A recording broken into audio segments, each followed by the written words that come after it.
आजकल साइबर ठगी और ये अपराध धीरे धीरे फलता फूलता जा रहा है। लोग इसमें नए नए तरीके अपना रहे हैं। कभी बैंकर भी बन करके आपको फोन करते हैं या कभी कहते हैं कि आपके नंबर जो संदिग्ध कंडीशन में पाया गया, मतलब आपका नंबर से कोई ऐसे कॉल्स जा रहे हैं या कुछ ऐसे घटनाएं में शामिल है जिस तरह से आप फंस सकते हैं, और इस तरह से बता करके आपसे ओटीपी ले लिया जाता है और आपके साथ साइबर क्राइम्स हो जाते हैं और आप हनी ट्रैप के शिकार हो जाते हैं। इस टाइप के बहुत सारे कुछ होते हैं। तो चलिए आए ऐसे 10 कांस आज हम लोग बात करेंगे जिससे आप उसे सुरक्षित भी रह सकते हैं और बच भी सकते हैं।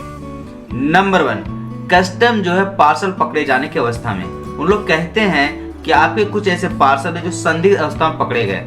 यदि आप सही टाइम पे पैसे देते तो आप बच सकते हो, नहीं तो आपको साइबर क्राइम में फंसा दिया जाएगा। नंबर 2, आपके नंबर संदिग्ध अवस्था में। उसमें करते क्या, लोग आपको फोन करते और कहते हैं कि आपका नंबर जो है किसी ऐसे गतिविधि में शामिल है जिसके कारण आप फंस जाइएगा। यदि आप इसके लिए आपसे पैसे भी मांगना वो लोग शुरू कर देते हैं। Number 3, digital arrest. इसमें कुछ लोग पुलिस अधिकारी बन करके आपको कॉल करते हैं और आपको फांसते हैं और कहते हैं कि मैं पुलिस अधिकारी हूँ, यदि आप ऐसे एक्शन नहीं लेते और आप पैसे ट्रांसफर नहीं करते हो तो आपको मतलब आपको अरेस्ट किया जा सकता है। इस पे आपको एक नकली टाइप का बोला जाए तो एक एग्रीमेंट भी भेजते हैं।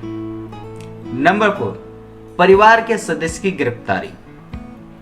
साइबर अपराधी के लोग आपको फोन करते हो, कहते हैं आपके परिवार का एक सदस्य जो आपका गिरफ्तार हो चुका है, आप उसको बचाना चाहते हैं तो आपको इतने पैसे देने की और आप इसको मैनेज करने की व्यवस्था हम लोग बात करते हैं। यदि आप अपने इतने पैसे दोगे तो आपके जो परिवार के सदस्य फंसे हुए उसे छोड़ दिया जाएगा और सुरक्षित बच जाएंगे। नंबर 5, ट्रेडिंग के नाम पर ठगी। इसमें कहते हैं कि आप इतने पैसे जमा करोगे तो आपको गलत अफवाह फैला करके आपको बताया जाता है कि कुछ पैसे आप दोगे फिर आपके ज्यादा प्रॉफिट और ज्यादा मुनाफा देने के लिए। तो यदि आप इसमें फंस जाते हो तो इस तरह से भी किए जाते हैं।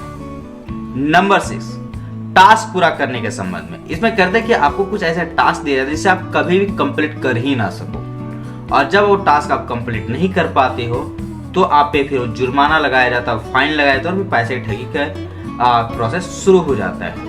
इसमें क्या किया जाता है कि कुछ ऐसे टास्क दिए जाते हैं और उसमें एक टाइम लिमिट बांध दिया जाता है और एक ऑनलाइन एग्रीमेंट किया जाता है जो कि सारी चीजें फेक रहती है। और फिर जैसे ही आप उस टास्क को कंप्लीट नहीं कर पाते हो तो फिर आपसे वो पैसे मांगना शुरू करते हैं, और यदि आप इसमें दलदल में फंसते चले जाते हो तो पहले आपका कुछ एनओसी के लिए पैसे लिए जाएंगे, फिर आपका एग्रीमेंट के लिए फिर पैसे लिए जाएगा और एक कंटिन्यूअस प्रोसेस बढ़ता चला जाएगा।